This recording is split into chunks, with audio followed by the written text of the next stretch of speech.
최근 서울 아파트 거래량이 늘고 일부 분양단지에서 청약 경쟁률이 조금씩 뛰면서 집값 반등 신호로 해석하는 이들이 적지 않습니다. 거래가 늘고 아무래도 실거래 가격이 조금씩 뛰면서 부동산 시장 기류가 확연히 전보다 달라졌다, 이런 이야기들이 나오고 있는데요. 부동산 규제 대못들을 대폭 완화한 정부의 일산 부동산 대책, 이 효과가 본격적으로 가시화하고 있다라는 분석까지도 나오고 있는데, 그러나 이달 3월 한 달간 이 민간이 발표한 통계 기준으로는 이 집값이 오히려 하락한 것으로 나왔습니다. 오히려 2월보다 더 하락한 것으로 확인이 됐는데요. 이 혼란스러운 부동산 시장에서 집값이 현재 과연 어떤 방향으로 움직이고 있는지 오늘 한번 제대로 살펴보겠습니다.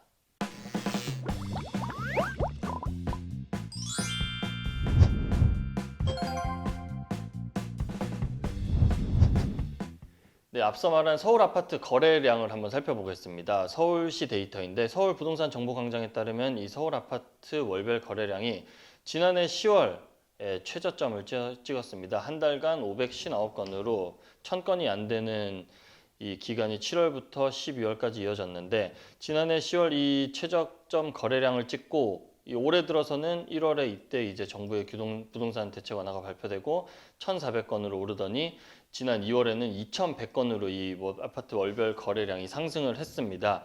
2021년 10월 이후 이 2월에 다시 2,000건대로 회복을 한 건데요. 3월 29일 기준으로 제가 한번 자료를 보니까 3월 아파트 매매 거래량은 현재 한 1,300여 건, 한 요 정도 되는데 1,300여 건으로 다음 달까지 아무래도 매매 거래 신고 기한이 있다 보니까 이때까지 집계를 한 결과를 토대로 예상을 해보면은 3월에도 2,000건을 돌파할 가능성이 높습니다.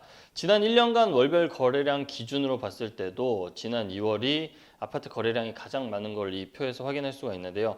부동산 규제 완화책이 나온 이후에 거래량 회복은 확실히 효과가 있었다라는 것을 이 데이터를 통해서 확인을 할 수가 있습니다. 그러면서 최근에 뭐 다들 언론 보도를 통해서 좀 들으셨을 텐데, 강남 대치동에 있는 음마아파트나 강동구 상일동에 있는 대단지들, 그리고 뭐 송파구 잠실동 일부 단지에서는 실거래가가 전 저점보다 조금씩 반등하는 사례가 나타나면서 집값이 바닥을 찍고 좀 되살아날 조짐이다라는 이야기들이 많이 나오고 있습니다. 집값 반등 기대감의 근거로 꼽자면 크게 세 가지로 볼 수 있습니다. 먼저 첫째가 아파트 거래량 급증, 아까 보신 그 통계 데이터고요.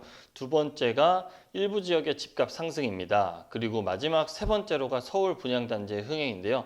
지난달에 이제 뭐 영등포 자이 디그니티 이게 198대 1을 기록했고, 서울 욕촌동의 센트레빌 아스테리움이 11대 1의 경쟁률을 기록했습니다. 그러면서 이 세 개의 이 데이터를 근거로 이제 집값이 곧 반등하는 것 아니냐, 이런 주장들이 힘이 실리고 있는데, 그러나 실제로 집값은 어떻게 됐을까요? 이달 서울을 비롯해 전국 집값이 매매가랑 전세가 모두 전반적인 하락 추세를 보이는 것으로 나타났습니다. 그래서 규제 완화로 주택 거래가 늘면서 매수 심리가 조금씩 살아났다고 하지만 정작 3월 집값 낙폭은 그 전인 2월보다도 오히려 더 커진 것으로 나타났습니다.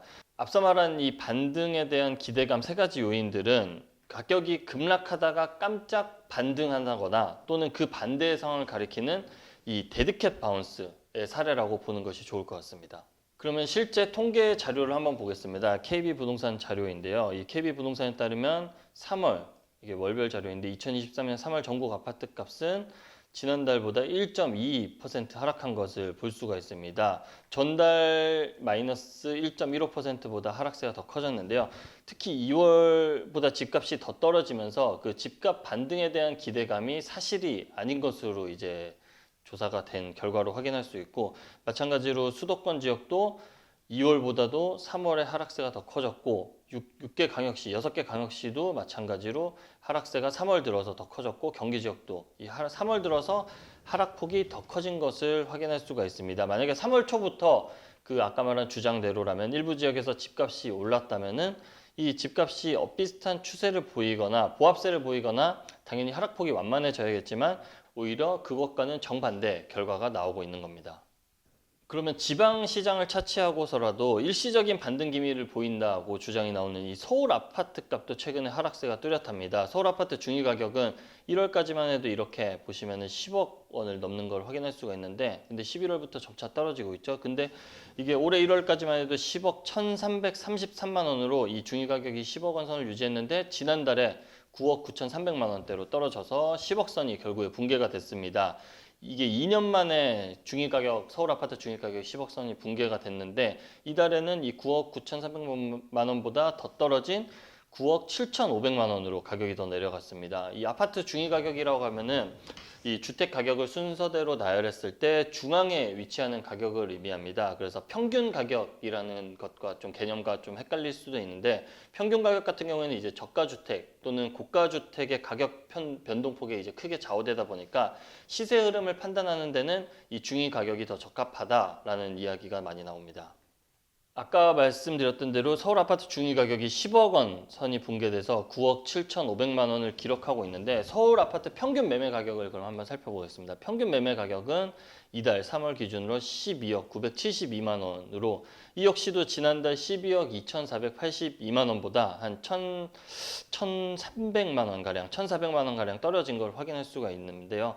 이 중위 가격과 평균 가격이 여기서 하나 짚고 가야 될 포인트가 이 중위가격과 평균 가격의 갭 차이인데 2억 2,500만 원 가량 금액 차이가 납니다. 그래서 이 2억 원 이상 차이가 나는 걸 금액 차가 꽤 많이 나는 걸 확인할 수가 있는데 전문가들은 일부 고가 아파트의 경우에 가격이 상대적으로 워낙 많이 높고 뭐 100억대에 육박한 아파트들도 많으니까 극단값으로 이렇게 분포하다 보니까 대부분의 아파트들과 이 고가 아파트 편차가 워낙 심하다 보니 이 평균 가격 측면에서 중위 가격보다 훨씬 더 높은 금액이 평균 가격이 형성되고 있다라고 분석을 합니다. 그래서 이게 평균 매매가와 중위 가격의 차이가 나는 결정적인 원인이 되는데 게다가 이제 올해 좀 주목해야 될 포인트가 이 바로 공시가격이죠. 공시가격 같은 경우에는 뭐 세종이 마이너스 30% 떨어지고 뭐 인천, 경기 그리고 서울 같은 경우에도 17% 공시가가 하락을 했는데 이렇게 올해 공시가격이 역대급으로 하락하면서 이렇게 세금 부담이 크게 줄어들다 보니까 고가 아파트를 보유한 분들의